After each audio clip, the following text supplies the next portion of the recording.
एक रोज देवी लक्ष्मी माँ पार्वती से मिलने कैलाश जाती है, जहाँ माँ पार्वती भगवान शिव के लिए स्वेटर बना रही थी। देवी पार्वती, अरे देवी लक्ष्मी आप आए आज कैलाश पर कैसे आना हुआ? वो मैंने खीर बनाई थी तो सोचा थोड़ी आप सबको भी दे आओ। अरे वाह, आपके हाथों की खीर खाने के लिए तो गण और कार्तिकेय बेचैन रहते हैं, इसलिए तो लाई हूँ। अरे वाह देवी पार्वती, आप तो बहुत ही अच्छी बुनाई जानती हैं कि आप मुझे भी स्वेटर बनाना सिखाएंगे। हाँ हाँ क्यों नहीं, आओ बैठो, मैं तुम्हें बताती हूँ। देवी पार्वती देवी लक्ष्मी को स्वेटर बनाना सिखाती हैं। ऐसे कुछ दिन बीत जाते हैं। फिर एक रोज देवी लक्ष्मी, यह आप क्या कर रही हैं? सर्दियाँ आ गई है ना स्वामी, इसलिए हम आपके लिए स्वेटर बुन रहे हैं। हमारे लिए? हाँ स्वामी, ठंड का मौसम आ गया है। इस ठंड में लगातार कैलाश से हवाएं आ रही है, जिससे ठंड और बढ़ गई है। हाँ, अब ठंड का आभास होने तो लगा है। खैर ये बताएं, आपने ये स्वेटर बनाना कहाँ से सीखा? ये तो हमने देवी पार्वती से सीखा है। वो क्या है ना, कुछ दिन पहले हम देवी पार्वती से मिलने कैलाश गए थे, तब वो भोलेनाथ के लिए भी स्वेटर भर रही थी, तभी हमने उनसे स्वेटर बनाना सीखा। अच्छा, ये अब बनकर तैयार है, आप इसे पहन कर दिखाए ना। अच्छा ठीक है, लेकिन उससे पहले हमें एक प्रश्न का उत्तर दीजिए जो कई दिनों से हमारे मन में चल रहा था। प्रश्न? कैसा प्रश्न स्वामी, आखिर क्या चल रहा है आपके मन में? देवी लक्ष्मी, लोगों में कितनी भक्ति बढ़ गई है, सब नारायण नारायण करते हैं, इसलिए सभी भक्त मेरी कृपा पाते हैं। स्वामी, आपको पाने के लिए नहीं, मुझे पाने के लिए इतनी भक्ति बढ़ गई है। सभी भक्त लक्ष्मी पाना चाहते हैं, इसलिए मेरा ध्यान करते हैं। और देवी धरतीवासी लक्ष्मी लक्ष्मी जाप नहीं करते हैं, धरतीवासी तो नारायण नारायण नाम का ही जाप करते हैं, फिर आप उन्हें कैसे प्राप्त हो सकती हैं? अरे अरे स्वामी, हम तो आपस में ही लड़ने लगे, ये तो आप ही जानते हैं, हम दोनों जहाँ एक साथ वास करते हैं वही सुख समृद्धि का वास होता है। स्वामी, क्यों ना आज अपने भक्तों की परीक्षा ली जाए, फिर पता चलेगा कि भक्त हम दोनों में से किसे पाना चाहते हैं। लेकिन हाँ, जब इस बात का आपको उत्तर मिल जाएगा, उसके पश्चात आप मेरे हाथ का बना हुआ स्वेटर जरूर पहनेंगे। ठीक है देवी लक्ष्मी, जैसी आपकी इच्छा। और एक गांव में पहुंचकर एक घर का दरवाजा खटखटाया। जी कहिए, मैं आपकी क्या सेवा कर सकता हूँ? बेटा, हम तुम्हारे नगर में भगवान नारायण की कथा कीर्तन करना चाहते हैं, ताकि तुम्हारे परिवार और इस गांव पर भगवान विष्णु की कृपा बनी रहे। महाराज, मेरे अहो भाग्य, जो मेरे घर में भगवान नारायण की कथा और कीर्तन होगा। जब तक कथा होगी आप मेरे घर में ही रहिए कि मुझे आपकी सेवा करने का मौका भी मिल जाए। ठीक है पुत्र, मैं आपसे यही रहूंगा। कथा कीर्तन के लिए गांव वालों को बोल दो कि यहाँ रोजाना भगवान विष्णु की कथा और कीर्तन होगा। पहले दिन कुछ लोग आया, प्रभु स्वयं कथा कह रहे थे तो संगत बढ़ी। दूसरे और तीसरे दिन और भी भीड़ हो गई।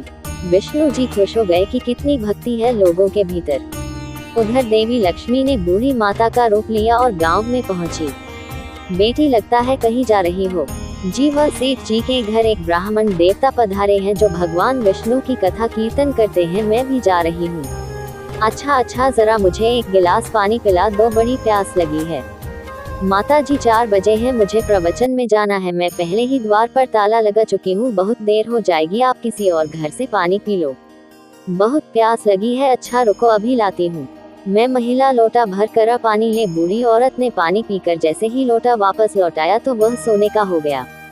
ये देखकर महिला सोच पर पड़ गई। लोटा दिया तो पीतल का था, पर वापस लिया तो सोने का कैसे बन गया? कहीं ये कोई चमत्कारी माता तो नहीं है? प्रवचन में सबको बताऊंगी। महिला प्रवचन में पहुंची और आसपास की सभी महिलाओं को सारी बात बताई। अब महिलाएं ये सुनकर चलते प्रवचन के बीच में से उठकर चली गई।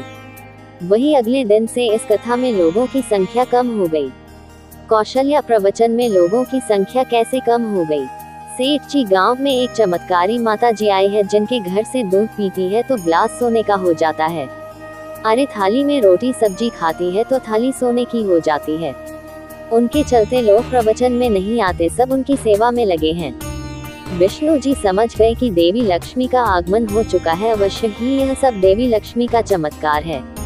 व्यक्ति की बात सुनते ही सेठ सेठानी उठ खड़े हुए और चुपके से निकलकर बूढ़ी माता जी के पास पहुँचे। माता जी, मेरे घर में ही कथा का आयोजन चल रहा है, शायद आप मेरे घर आना भूल गई, इसलिए मैं स्वयं ही आपके पास आपको बुलाने के लिए चला आया। कृपा करके मेरे घर आकर मुझे भी कृतार्थ कीजिए। मुझे सब पता है, सेठ और सेठानी लालच के कारण अपने घर में मुझे बुलाना चाहते हैं, यही समय है इनकी परीक्षा लेने का। अच्छा, तो तुम चाहते हो कि मैं तुम घर आऊं? मैं तो तुम्हारे घर सबसे पहले आने वाली थी, लेकिन तुमने अपने घर में जिस कथाकार को ठहराया है ना, वो चले जाए तभी तो मैं आऊंगी। बस इतनी सी बात, मैं उन्हें अभी धर्मशाला में कमरा दिलवा देता हूँ। सेठ जी घर पहुँचे और ब्राह्मण से बोले, महाराज अब आप मेरे घर में नहीं, मंदिर में ही कथा कीजिएगा।